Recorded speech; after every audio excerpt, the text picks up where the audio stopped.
Welcome to the land of dawn. One last time, Selangor Red Giants on the blue side up against Falcon's AP Bren on the red side. And already we're seeing the trades being very effective here from Ogwin, now having access to the Arlet. And honestly, I don't know, man. This Arlet is a dangerous pick on Ogwin.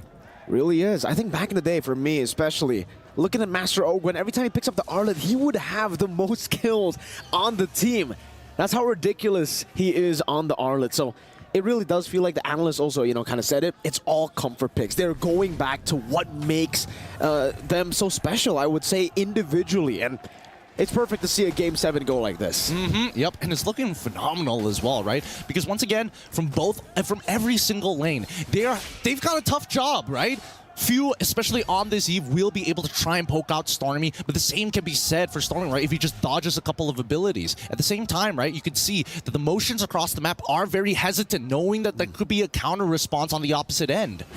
Kaltizi on the Finch Poise. Yum's trying to read that maneuver from Kyle, but he stays on the wall, now going back.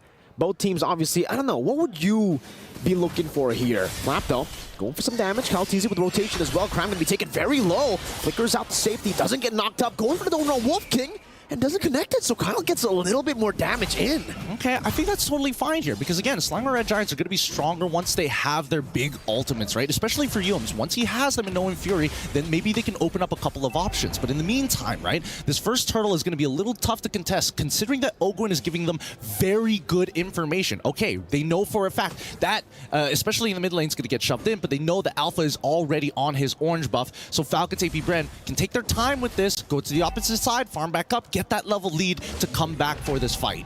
This is what's great about Falcon's AP Bren whenever they use the Assassins, because they will go back and forth with the turtle, and they won't go for it. They'll utilize the clear speed. But it seems like for SRG, they've read that. They've rotated over. Now they are the ones punishing Falcon's AP Bren for the clear that they want to go over the neutral objective. Good stuff here. That's why SRG are, when they're rotating together, more importantly, they're focusing on can they get Sakai's into a position where he is able to actually out-level his opponent, especially when you're up against Ling, right? We're hoping that Sakai's gets roughly around 11 to 12, no, specifically level 12, so that he's going to have a really short cooldown on that ultimate in these long extended fights. It's going to be dangerous having multiple, if not 2 rotations of Spear of Alphas if he survives. Again, now it's coming down to a point where for both these teams, they're really just scouting ahead. They're really just waiting for the power spikes. Ogwin flickers out of the Minions Fury, placed down by Yomes. That could have been scary. Super Marco, Zaman Force onto Innocent, looking for a trade back. Sky's doing some damage back onto Ogwin, and Marco will have to respect Innocent's damage on the Roger.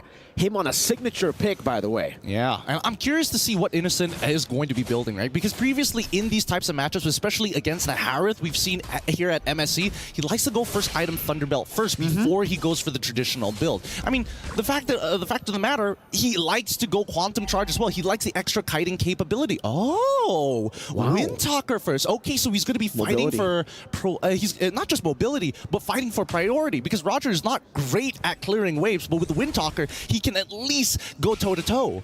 Yep. You get that additional damage coming down. You get that, I would say, what is it? An additional strike. But the gust of wind. A gust of wind. That's a perfect way to put it. Skies also with the War Axe here. Are they very, very early on able to secure his first item of the game? And that's really going to be good for him, because I think on the Alpha, when he used it in Game 3, I believe, it was a bit shaky when it comes to the early game. He was taken down quite a bit. So the fact that now he is able to get to his item power spike without any real hurdles is great. This mid game is going to be great for SRG. I think the best part about it all is because the laners are so even, it's going to be difficult for Kaltizi to find these freebies in the side, right? So the main time where they actually clash is during these fights of neutral objectives, these POIs. Even, I would even make an argument for River Crabs as well. Oh, Ogwin all alone up there, knocked up now. Minions Fury Yums finding 3 on the board, another knockup. It's a Tempest of Blade by Kaltizi, but he can only just escape the real world, and Blade gets placed down, but Crown is swinging the sight now on the Starmie, who finds it. Finch Poise by Kaltizi, finding a trade back, and it is Skies that gets taken down. So at least for Falcon's AP Bren, they deny the turtle, but Stormy terrified. Don't run Wolf King isn't ready. Cram gonna go in for the dive. Now with a dash forward, Cram takes him down. Nicely done. At least Stormy didn't have to use the IMU, and Innocent off of this double wave goes and takes down mid-tier 1. The tempo is strong from SRG's side. Falcon's AP Bren, they gotta recover from the economical damage! Final slash and a flicker. Cram! He's still able to survive! Now baits him in onto Yums! Cram with one last hit at the site. The Don't Run Wolf King outplays Falcon's AP Bren. Penalty zone from Flapteezy. Straight into Calteezy. Now with attempt to blaze. Knocking him off. Innocent finding the kill. Now onto Kyle. He goes. You try to catch him. You think he's guilty. No! He's innocent! He does it time and time again. He's not allowed to get away with this. The law can't stop him now, man. But now, this is an insane amount of momentum that we are seeing from Selangor Red Giants. They want more! RWM, innocent again, Lycan Pounce. Not going to be used up just yet. Oakwen with a vengeance, the final slash, shutting him down. Yums, Minions Fury early to try to disengage, and he gets Stormy out, but it's just Stormy. He's going to have to die for it. Oh, man. Might have been an overheat coming in for Innocent. Talk about Caster's Cursed here. As we pull it back, let's look at the items. What have they built so far? Looks like the Endless Battle is almost complete by Innocent's side, but the Starlium side then also going to be a quick Feather of Heaven, almost complete for the side of Super Marco. For Falcon's AP Bren, even though they've lost out on the neutral objectives, they're still able to fight. And seriously, this composition is really built for those hero moments. You got so many big plays that can happen. Flapteezy penalty zone is a bond force. Owen obviously with the final slash, and they can all, if they are able to get the combo, it's gonna be ridiculous. I'm offended by Cram into the Don't Run Wolf King. No follow-up though. SRG not in the position to really all in, not on a Terizla. Yeah, hopefully Falcon's AP Bren don't make that same mistake where they kind of, especially in earlier stages, nobody has anti-heal at this point of time, right? So Cram is pretty dangerous if there's a lot of people, B, an entire wave in front of him. I think they got to play it a little bit slower, right? Because again, if we're talking about tempo, that's kind of died out for the side of SRG, right? At least from Falcon's AP Bren, they've kind of evened out the score in terms of who makes that first move first. And until we see Super Marco get the Holy Crystal, I think that Falcon's AP Bren understand that it's pretty difficult to fight cleanly. It is. It's going to be very, very hard, considering SRG, how mobile they are. That Wind Talker that we were talking about for the Prio, it now works even more for SRG because technically they can attack from different angles, and Falcon's AP Bren, they really have to rely on that front to back to be organized, to be coordinated. If SRG displaces them, it's going to be tough, and they know right now they're in no position to actually force out a clean fight. That's why they're giving away these neutral objectives, but it will only build SRG to be even stronger here. Come the 8th minute, come the 10th minute. Well, I don't know. The Turtle, a lot of people are like, oh yeah, Turtle's such an important neutral objective, but we gotta calm down because again, Turtle really just benefits, like, slightly benefits the team, but honestly just benefits one person who has that Turtle buff, right? We've seen time and time again that Falcon's AP Bren can push back, and it really boils down to that very first Lord to see the big economical swing that benefits the entirety of the team. That's Vengeance. Oh, final slash displacing Yums into the Synchro Fission, but it's just poke. It's just poke that they're dealing with now. For Falcon's AP Bren, let's talk about win cons here, because technically, late game, they got it too. A few Ice Queen Wand, the utility as well, to slow down the mobility that SRG have been utilizing all the way from the early game to this point to actually get an advantage. Yeah, and that's going to be very effective for those who kind of like to stick on you a lot. People like Cramp, people like even Sakai's to a certain degree. Even if he does decide to go for a Brute Force Breastplate, the raw slow from the kit on top of the Ice Queen's Wand from Few is going to make it really, really difficult for him to stand tall. At the same time, it does open up opportunities for Falcon's AP Bren to actually go for the counter engage, right? But that's on the assumption that SRG make the first move. Now in the bottom lane, it's a shove again for Falcon's AP Bren. This is what they can utilize. I think for the most part, this is why Lings have been so ferocious in MSC 2024. You're able to farm up so fast. You get places real fast as well. Obviously, you have that Finch poise, but it's all about just being a threat in the side lane. And technically, do SRG have someone that they can actually like send towards this Ling to match him at all times? Because even if you can 1v1 him, you can't get to the rest of the team faster than the Ling. Yeah, and there's also the secondary problem, right? Because if Ling is able to split push very effectively, then it boils down to how much wave clear do you have? And wait a minute, if Falcon's AP Bren get the Lord, do they have enough wave clear to protect from high ground? That's just not the case for SRG's side. So this very first Lord might just be a make it or break it for them. Definitely is going to be, especially considering, you know, they got a Harith here. They need to find these big team fights. They need to be able to force these big team fights. They're committing on the Lord. Retribution on point for Skies. SRG take it away, and Falcon's AP Bren, they concede.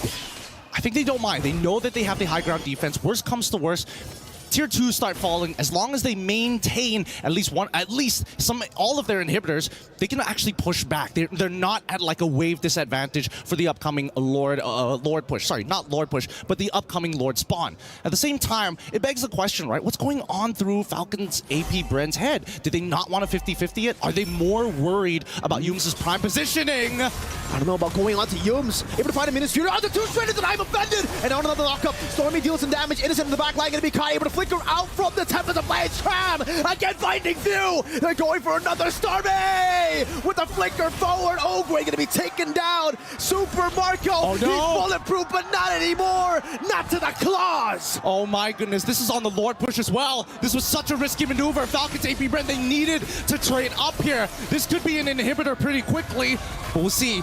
The Lord's still knocking on the tier 2s. Falcon's AP Bren, they could diverge, they could divert. A big Lord in the bottom lane. Holy defense used up, and the Lord is still full HP. Oh my god, no way.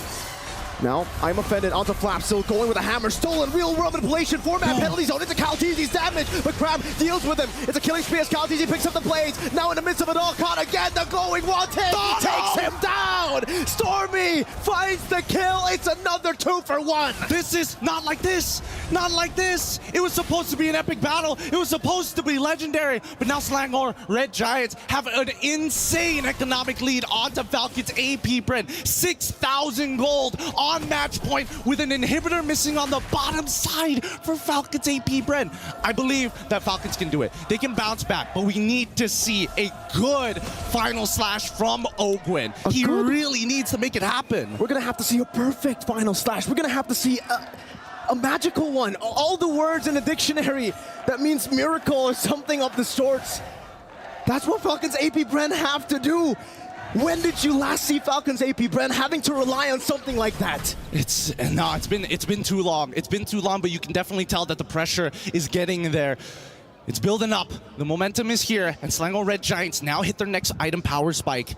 41, by the time this Lord spawns, it's going to be 42. Let's have a look at the items real quick. Oracle, on top of the fact that Yums is about to purchase that Dominance Ice, making sure that, hey, Ogwin, you can't get away with anything anymore. Same goes for Super Marco, but then again, he's bulletproof. His positioning has been, honestly, pitch perfect until his front line crumbles. It's very tough if your front line crumbles for a Harith to really look for anything in these skirmishes, because you're not really long range, you're in the fight. When you're in a fight, you are literally in it. You are in the midst of battle. And again, Ogre gets caught in the final slash, but it's not his. It's Stormy's. He stole it away from him. Stormy is doing everything he possibly can to make SRG cross the finish line to create history. I'm gonna hold my breath here. I don't want to jump too far ahead of myself, but that is going to be a Luminous Lord for the side of SRG. 13-5, 13 minutes in Game 7 of the Grand Finals of MSC 2024.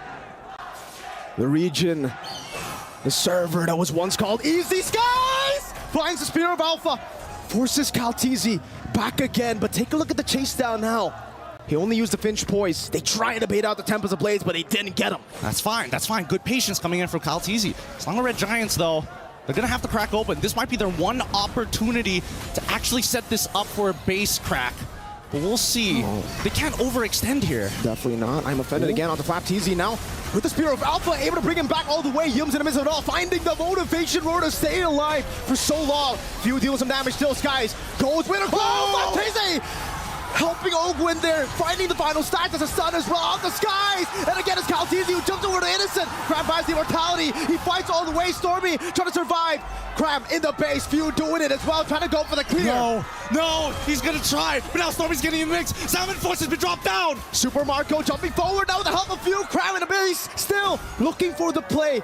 Super Marco running away, Crab chasing him. He does still have the dash, he gets out of the I'm offended, kiting him away. Few helping him with the Ice Queen wand, ever slightly just slowing him for Falcon's AP Bren to survive. I don't know, Cram had an opportunity to keep smacking the base just a little bit more, but if you look at his build tells you everything you need to know. He knows he doesn't have enough damage, he knows that the minion is a little too low to make it work, but on top of it all, he's just making sure he can live don't lose your resources just yet. He still has an active immortality. We'll wait. We're going to re-engage later. 4,000 gold deficit. 2 base turrets down. Falcon's AP Bren, if there's a time for them to make the miracle play, it's now. Brother, man, they nearly lost the game there. They nearly lost the game. It's 16-8 right now. And in terms of damage taken, both Yums and as well as Cram at the top of the charts. But finally, we are seeing that Falcon's AP Bren are scaling. And if the fight drags out too far, especially with Calteezy, he can easily clean up that backline, even if you have iframes.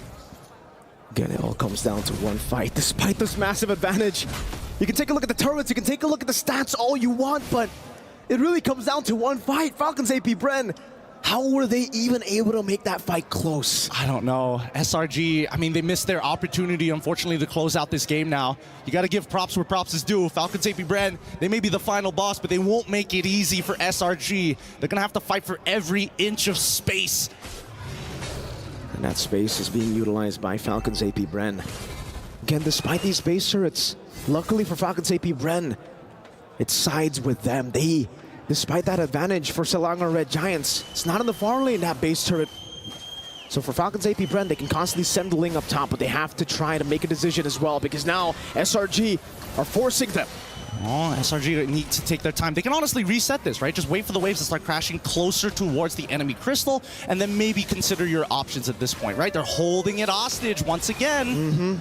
Look at this, and even Falcon's AP Bren, they know it. They're like, man, we gotta send somebody up there.